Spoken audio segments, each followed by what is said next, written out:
ஆர்டிஎக்ஸில் உங்களை வரவேற்பது ஆர்கே.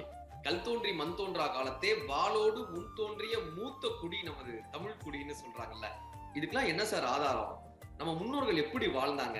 கடற்படையெல்லாம் அமைச்சாங்கன்னு சொல்றாங்கல்ல, அதெல்லாம் சாத்தியமா? தஞ்சாவூர் பெரிய கோயில் எப்படி கட்டினாங்க? இப்படி பல கேள்விகள் நமக்குள்ள இருக்குல்ல. இந்த கேள்விக்கெல்லாம் தெளிவா பதில் சொல்றதுக்காக கடல் வழி ஆராய்ச்சியாளர், நல்ல சிந்தனையாளர், அருமையான பேச்சாளர், மரியாதைக்குரிய ஒரிசா பாலு அவர்கள் நம்மோடு இருக்காங்க. ஐயா வணக்கம். வணக்கங்க, நல்லா இருக்கீங்களா? ரொம்ப சந்தோஷம். உங்களை சந்திச்சதுல ஒரு மிகப்பெரிய மகிழ்ச்சி. நீங்க ஒரு மிகப்பெரிய ஒரு ஆராய்ச்சியாளர், நிறைய விஷயங்களை பற்றி ரொம்ப தெளிவாக மக்களுக்கு சொல்லக்கூடியவர். சோ உங்களை குட் மார்னிங் ஆர்டிஎக்ஸ் நிகழ்ச்சியில சந்திக்கிறதுல ஒரு ரொம்ப சந்தோஷம் சார். சிறப்பு சார். உங்களுக்கு வந்து இந்த தமிழர்களுடைய வரலாறு, இந்த ஆராய்ச்சி பண்ணணும் அப்படின்ற எண்ணம் வந்து எந்த நேரத்துல ஏற்பட்டுச்சு, எதனால ஏற்பட்டுச்சு? சிறு வயதுல நான் பிறந்த ஊர் உறையூர் கேள்விப்பட்டப்ப சோழ நாட்டு தமிழகத்துல பிறந்தோன்ற ஒரு மதிப்புங்க.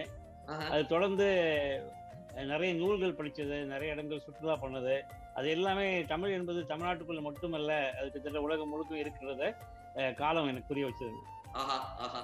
சிறப்பு. ரொம்ப சந்தோஷம். இப்ப நீங்க வந்து இந்த கடல்வாழ் ஆராய்ச்சி பத்தி எல்லாம் நிறைய பேசியிருந்தீங்க. ஆமைகளின் ஓட்டங்கள் பத்தி எல்லாம் நிறைய தெளிவாகவே சொல்லியிருந்தீங்க. இப்ப முதலாக கடற்படை அமைத்தது தமிழன் தான் அப்படின்னு சொல்லுவாங்கல்ல. ராஜேந்திர சோழன் தான் முதல்ல நேவி ஃபார்ம் பண்ணாரு அப்படின்றதெல்லாம் சொல்லுவாங்க. சோ அதை பற்றி உங்களுடைய ஆய்வுகளை சொல்லுங்களேன். அதுக்கு முன்னாடி ராஜேந்திர சோழன் வந்து 1023-25ங்க. அதுக்கு முன்னாடி பாண்டியர் காலத்துல கிரேக்கத்துக்கு நம்ம போன பதிவுகள் இருக்கு. அதே மாதிரி வியட்நாம நம்ம அரசாண்ட பதிவுகள் இருக்கு. கொரியாவுக்கு ஒரு இளவரசி போன பதிவு 2000 வருஷம் முன்னாடி நமக்கு இருக்கு. நம்முடைய கடல்சார் வரலாறு வந்து, ஏன்னா நான் பல்லுயிர் ஓம்புதல்ல விலங்குகள் குணங்களை வச்சு தமிழர்கள் தனக்கான நாகரிகத்தை எப்படி கட்டமைச்சாங்கன்னு ஆய்வு பண்றப்ப, குறிப்பா கடல்வாழ் ஆமைகள் மூலமாக எல்லா நீரோட்டங்களும் இவங்க பயணம் பண்ணிருக்காங்க. இவங்க போகாத இடமே இல்லை. இவங்க பயணத்துக்கு ஆமைகளை பயன்படுத்திருக்காங்களா சார்? ஆமைகளை வச்சு எப்படி? ஆமைகள் இனப்பெருக்கத்துக்காக வந்து போற வழி, அதுக்கு பேர் அழுவம் சொல்லுவாங்க. அந்த வழியை பயன்படுத்தி இவங்க அதாவது இரு பயணம் பண்ணிருக்காங்க. வழக்கமா எல்லாரும் ஒரு பயணம் பண்ணுவாங்க, திரும்பி வர வழி தெரியாது. ஆஸ்திரேலியா போன காலத்துலாம். ஆனா இவங்களுக்கு வந்து இருவழி பயணம் வந்து ஆமைகளுடைய அந்த வழித்தளத்தால இவங்களுக்கு தெரிஞ்சிருக்கு. ஆமைகள் இனப்பெருக்கம் பண்றதுக்காக நம்ம ஊருக்கு வரும், அது திரும்பி போகும்போது இவங்க அதை பின்பற்றிட்டே போறாங்க. போயிட்டு அது திரும்பி வர இன்னொரு ஆமைகள் திரும்பி வர காலத்துல இங்க வந்துடுறாங்க. அதாவது தென்மேற்கு பருவ காட்டுல இவங்க வந்து கிழக்குல போவாங்க, வடகிழக்கு பருவ காட்டுல திரும்பி வருவாங்க. அதே மாதிரி வடகிழக்கு பருவ காட்டுல மேற்கு புறம் போவாங்க, ஈஜிப்து போவாங்க, தென்மேற்கு பருவ காட்டுல திரும்பி வருவாங்க. இப்படி இந்த கடல் வழி பயணத்திற்கு வேற என்ன மாதிரியான விஷயங்கள்லாம் நம்ம தமிழர்கள் பயன்படுத்திருக்காங்க? இயற்கை சார்ந்த விஷயங்களா, கருவிகளா? பல்வேறு வகையான துறைமுகங்களுக்கு ஏற்ற மாதிரி பல்வேறு வகையான படகுகள். நம்ம கிட்ட 116 மீட்டர் நீளமுள்ள பாய்மர கப்பல் இருந்தது. காற்றை பயன்படுத்தி வழித்தொழிலாண்ட உறவானவர்கள் காற்றை பயன்படுத்தி இவங்க உலகம் முழுக்க போயிருக்காங்க. நீரோட்டத்தை பயன்படுத்தி உலகம் முழுக்க போயிருக்காங்க. அதே மாதிரி இவங்க கிட்ட பல வகையான மரங்களை, ஏன்னா மேற்கு தொடர்ச்சி மலையில இருக்கிறதால பல வகையான மரங்களை பயன்படுத்தி எடை குறைவான கப்பலை தயாரித்து குறைவான ஆழத்தில் கூட இவங்க போயிருக்காங்க. அது இல்லாம ரொம்ப முக்கியம், இவங்க இருந்த, அதாவது கடலை வேலையாக கொண்ட தமிழர்கள் தங்க இருந்த இடத்துல வானவியல் அறிவியல மிகப்பெரிய அளவில் இருந்திருக்காங்க. நட்சத்திரங்கள், கோள்கள், சந்திரன், சூரியனை வச்சுக்கிட்டு அவங்களால எல்லா இடத்துக்கும் போய் எல்லா இடத்துக்கும் வர முடியுது. அதே மாதிரி பறவைகளுடைய போக்குகள், மீன்களுடைய வலசை பாதைகள், இதெல்லாம் வச்சுக்கிட்டு உலகத்தில் மிக சிறந்த ஒரு கடல் பயணத்தில் இவங்க இருந்திருக்காங்க. இப்ப வந்து நம்ம முன்னோர்களுடைய அறிவு திறன் சொல்லும் போதே தஞ்சை பெரிய கோயில நம்மளால தவிர்க்கவே முடியாது இல்ல. அப்படி தஞ்சை பெரிய கோயில்ல நம்ம அறியப்படாத விஷயங்கள் என்ன? இந்த தஞ்சாவூர் மாவட்டத்திலேயே இன்னும் நுணுக்கமாக பார்க்க வேண்டிய விஷயங்கள்லாம் வேற என்ன? தஞ்சை பெரிய கோயில்ல ரொம்ப முக்கியம், இது வரைக்கும் தஞ்சை பெரிய அடிவாரம் யாருக்கும் நிறைய புரிதல் கிடையாது. இப்ப முதல் முறையாக அங்க பக்கத்துல இருக்க சிவகங்கை கோயில், சிவகங்கை குளத்துல இருந்து தஞ்சை பெரிய கோயிலுக்கான அடிப்பாதைகள் இருப்பதை ரிமோட் சென்சிங் மூலமா நம்ம புரிஞ்சுக்கிட்டு இருக்கோம். ஆகையால தஞ்சை பெரிய கோயில்ல நிலவரைகள் இருப்பதற்கான ஆதாரங்களும் சுருங்க எதிர்ப்பாளர்கள் இருக்கிறதுக்கு ஆதாரங்களும் கிடைச்சிட்டு இருக்கு. அது மட்டும் இல்ல, தமிழ்நாட்டுல பல இடங்கள்ல கோயில்கள் நிலவரை இருக்கு, சுரங்கப்பாதைகள் இருக்கு, சுருங்கைன்னு சொல்லக்கூடிய வழிகள் இருக்கு. இதெல்லாம் இப்ப ஆய்வு செய்யணும். இப்ப விரைவில் அந்த தஞ்சை பெரிய கோயில் பற்றி நம்ம புரிதல் நிறைய மாற்று கருத்துக்கள் வருவதற்கான வாய்ப்புகள் நிறைய வந்திருக்கு. சார், இப்ப வந்து பத்மநாப சுவாமி கோயில்ல அரை கதவுகளை திறக்க நமக்கு வந்து தங்கமா கிடைச்சிச்சுன்னு சொல்றாங்க. அந்த மாதிரி தமிழ்நாட்டு கோயில்கள்ல அரசர்கள் அந்த மாதிரி தங்கங்கள் ஏதாவது ஒரு கோயில் வச்சுட்டு இருக்காங்களா? நிறைய வாய்ப்பு இருக்குங்க. குறிப்பா தஞ்சை பெரிய கோயிலே வாய்ப்பு இருக்கு. இதுல கங்கை கொண்டா சோழபுரத்துல வாய்ப்பு இருக்கு. அதே மாதிரி திருவரங்கம் கோயில்ல வாய்ப்பு இருக்கு. நிறைய கோயில்கள் இது போன்ற வாய்ப்புகள் இருக்கு. திருவட்டாறு கோயில் இது போன்ற வாய்ப்புகள் இருக்கு. அதை பற்றிய கல்வெட்டுகளோ இல்ல அந்த மாதிரியான ஏதாவது ஓலைச்சுவடிகளும் நமக்கு கிடைச்சிருக்கலாம் இது வரைக்கும். இல்ல, நிறைய கிடைச்சிருக்கீங்க, நிறைய வெளியே வரல. தமிழர்கள் எந்த அளவுக்கு இருக்காங்கன்னா, கங்கை கரையில நண்பர்கள் ஒழிச்சு வச்ச செல்வத்தை பேசுற அளவுக்கு தமிழர்கள் இருந்திருக்காங்க. நம்ம ஓலைச்சுவடிகளை ஒன்றும் முழுமையா ஆராய்ச்சி பண்ணலைங்க. பல நாடுகள்ல நம்ம ஓலைச்சுவடிகள் இருக்கு. அது எல்லாத்தையும் தொகுத்து ஒரு ஆர்கைவல் ஆஃப் ஆர்கைவல் பண்ணாதான் இது நீங்க கேட்கிற பல கேள்விகளுக்கு பதில் வரும்.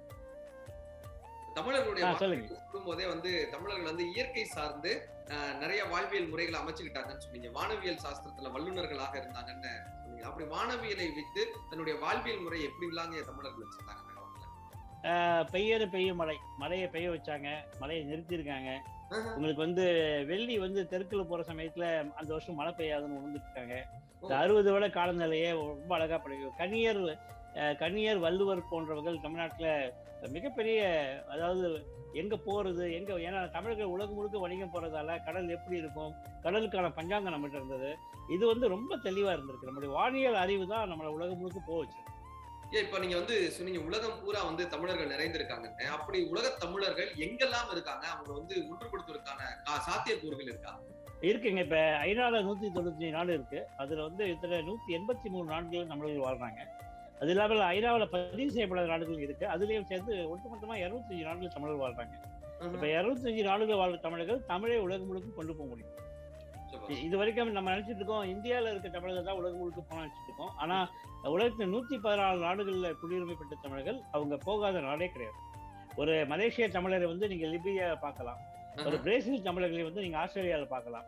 ஒரு ஆஸ்திரேலியா தமிழரை நீங்க ஜப்பான்ல பார்க்கலாம். அந்த மாதிரி இவங்க வேர் விட்டு வேர் போன மாதிரி உலகம் முழுக்க இருக்காங்க. இது இவங்க மூலமா இன்னைக்கு ஒரு மிகப்பெரிய தமிழ் வரலாறு உலகத்துக்கு தெரிய ஆரம்பிச்சிருக்கு. அது இல்லாமல் தமிழ்நாட்டுல பிறந்தவங்க வம்சாவளி இருக்காங்க. இப்ப அண்மையில பாத்திருப்பீங்க, ஸ்பேஸுக்கு வர்ஜின் ஏர்வேஸ் பிளேன் போனாங்க, ராக்கெட்ல போனாங்க. வர்ஜின் ரிச்சர்ட் பிரான்சன் அவருடைய பூர்வீகம் தமிழ்நாடு கடலூர். இப்ப இலங்கை நம்ம தமிழ்நாட்டுக்கு கீழ் இருந்தது அப்படின்ற மாதிரி வேற எந்தெந்த நாடுகள் தமிழ்நாட்டுக்கு கீழே இருந்திருக்கு? ஒரு குடைக்கு கீழே நம்ம தமிழ் அரசர்கள் ஆண்ட நாடுகள்னா என்னவா இருக்கு? ஒரு மொழி வைத்து உலக ஆண்டவன் சொல்லிட்டு சேரனுக்கு ஒரு பேர் இருக்குங்க. கிட்டத்தட்ட அதே மாதிரி தொல்காப்பியமே 12 நிலங்கள் சொல்லுது. இப்ப உலகம் முழுக்கும் தமிழர்களுடைய தொடர்பு இருக்கு. இப்ப என்னன்னா, இமய முதல் குமரி வரைன்னு சொன்ன ஒரே மொழி தமிழ் தான். வான்தோ இமய முதல் தென்குமரி வரை. மடகாஸ்கர் தென்குமரினா இப்ப இருக்க கன்னியாகுமரி கிடையாது, மடகாஸ்கர் வரைக்கும், மடகாஸ்கர் குபரோஸ் வரைக்கும். அதே மாதிரி குடக்கடல் முதல் குணதிசை வரை, இங்க இப்ப பாரசீக வளைகுடால இருந்து கிட்டத்தட்ட பசிபிக் கடல் வரைக்கும் நம்முடைய எல்லைகள் இருந்தது. அப்ப அந்த அடிப்படையில் பாக்குறப்ப நமக்கு உங்களுக்கு தெரியும், உலகத்தை இன்னைக்கு உலக வரலாற்று மாற்றினது மொழி மட்டுமல்ல, சமயம், வணிகம், அரசு. அப்ப அந்த அரசு கிரேக்க அரசு எங்கெல்லாம் போச்சு உங்களுக்கு தெரியும், அசோக அரசு எங்கெல்லாம் போச்சு உங்களுக்கு தெரியும். அதே மாதிரி சமயம் புத்தமும் கிறிஸ்துவமும் இஸ்லாமும் எங்கெல்லாம் போச்சு உங்களுக்கு தெரியும். ஆனால் தமிழ் வணிகர்கள் உலகம் முழுக்க போயிருக்காங்க. உலகத்தில் இருக்க இன்னைக்கு 25 நாடுகள்ல தமிழர்கள் வாழ்றாங்க. இப்ப நாங்கெல்லாம் ஒரு 174 நாடுகளோடு தொடர்புல இருக்கோம். ஒவ்வொரு நாட்டிலும் நம்ம வரலாறு இருக்குங்க. இப்போ கொரியா முதல் கொண்டு, ஜப்பான் முதல் கொண்டு, ரஷ்யா முதல் கொண்டு, ஐரோப்பா முதல் கொண்டு, அமெரிக்கா முழுக்கும் நம்முடைய வரலாறு இருக்கு. இப்ப நூட்கள்ல வரக்கூடிய பாடல்களுக்கும் நமக்கு ஆராய்ச்சியில கிடைக்கப்பட்ட புதினங்களுக்கும் என்ன மாதிரியான தொடர்புகள் இருந்திருக்குங்க? உதாரணத்துக்கு கேட்டா ஒரு விஷயம் கிடைச்சிருக்கும், இதை இந்த நூல்ல தானே சொல்லியிருக்காங்க அப்படிலாம் தோணி இருக்கும்ல, அந்த மாதிரி நீங்க இன்டர்ரிலேட் பண்ண விஷயங்கள் இருக்கா? உலக வரலாற்றிலேயே இலக்கியங்களும் தொன்மங்களும் வச்சு தொல்லியல் ஆய்வு செய்யற ஒரே இடம் தமிழ்நாடு தாங்க. இப்ப கீழடி பற்றிய குறிப்புகள் நமக்கு இருக்கு, வடலூர் முழுகத்தை பத்தி குறிப்பு இருக்கு, குமரிக்கண்ட முழுகத்தை பத்தி சிலப்பதிகாட்டுல வடிவேல் இருந்த வான்பை பொறாது, பக்குள்ளி ஆற்றுல பன்னுடைய இருக்கு, குமரிக்கோடு பெருங்கடற்குள்ள வடதிசை ஆண்ட மன்னன் வாழி. இத சொல்றவன் யாருன்னா, அவன் கன்னியாகுமரியில சொல்றவன் உறையூர் பக்கத்துல இருந்து சொல்றவன், மாங்காடு மறைவன்ட்டு. அப்ப அவன் பாண்டியர் பெருமையை சொல்றான். அவன் இன்னைக்கு உண்மையிலே நமக்கு கடலுக்குள்ள நிலம் முழுகி இருக்கு. நிறைய இலக்கியங்கள் பேசுற வழியில தான் இன்னைக்கு தமிழர்கள் இன்னைக்கு திருக்குறள் எடுத்தீங்கன்னா தென்புலத்தார் வழிபாடு. அது என்ன, தெய்வத்துக்கு முன்னாடி தென்புலத்தார் போறாங்கன்னா முன்னோர் வழிபாடு. அப்ப எல்லா வரலாற்று நிகழ்ச்சிகளும் நமக்கு இலக்கியங்கள் நமக்கு கிடைச்ச ஓலைச்சுவடி, எல்லா ஓலைச்சுவடியும் நம்ம இதுவரை கிடைக்கல. நமக்கு இதுவரைக்கும் கிடைச்ச ஓலைச்சுவடியில நமக்கு நிறைய வரலாறு வெளியே. சிந்து சமவெளி நாகரிகத்துல கிடைக்கப்பட்ட பொருட்களுக்கும் நம்ம ஊர்ல கிடைக்கப்பட்ட பொருட்களுக்கும் என்ன வித்தியாசம்? நம்ம ஊர்ல எப்படி மக்கள் கூடி வாழ்ந்தாங்க, ஒரு பக்கம் உலகம் முழுக்க போயிட்டு வந்திருக்காங்க, ஒரு பக்கம் கூடி வாழ்ந்திருக்காங்க, 17 அரியா குடிகள் இருக்கும். அதே மாதிரி தொழில் துறையில இந்த 14 குடிகள் சொல்லக்கூடிய 18 தொழில்கள் செய்யறவங்க எப்படி இருந்திருக்காங்க. இப்ப கொல்லந்தொழில், உங்களுக்கு ஆசாரி தொழில், உங்களுக்கு வந்து உழவு தொழில், நெசவு தொழில், கப்பல் கட்டும், அது மாதிரி ஒரு மிகப்பெரிய நாகரிகம் வாழ்ந்த மக்கள். உலகத்தையே இங்கு வர வைக்கக்கூடிய அளவுக்கு நமக்கு இருந்த இயற்கை வளங்கள் உங்களுக்கு தெரியும். கிரேக்க நாட்டு வளங்கள் வந்து நம்ம தமிழ்நாட்டுக்கு வந்து எடுத்துட்டு போற பொருள்கள் அழிஞ்சதுன்னு அவங்க பதிவே பண்ணியிருக்காங்க. தமரிக்கான்னு சொல்லக்கூடிய இடம், இந்த தமரிக்கான்ற பேர் வந்து மிக அழகாக உலக வரலாற்றில் இருக்குங்க. அதனால இது எல்லாமே வந்து ஒரு வெப்பமண்டலத்தில் வாழ்ந்த மக்கள், திறனோடு வாழ்ந்த மக்கள், தங்கள் அறிவை பயன்படுத்தி வாழ்ந்த மக்கள், அவங்கள்ட்ட இருக்க வளங்கள் அதெல்லாம் தேடி உலகம் வந்ததுக்கான சான்றுகள் நிறையவே இருக்கு. இவ்வளவு தெளிவான ஒரு உரை கொடுத்திருக்கோம். ரொம்ப ரொம்ப நன்றி. அனைவருக்கும் நன்றி. உண்மையிலே நீங்க குட் மார்னிங் ஆதித்யன்ஸ்க்கு வந்தமைக்கும் இந்த மக்கள் கிட்ட இவ்வளவு சுவாரஸ்யமான தகவல்களை பகிர்ந்து ரொம்ப ரொம்ப நன்றி.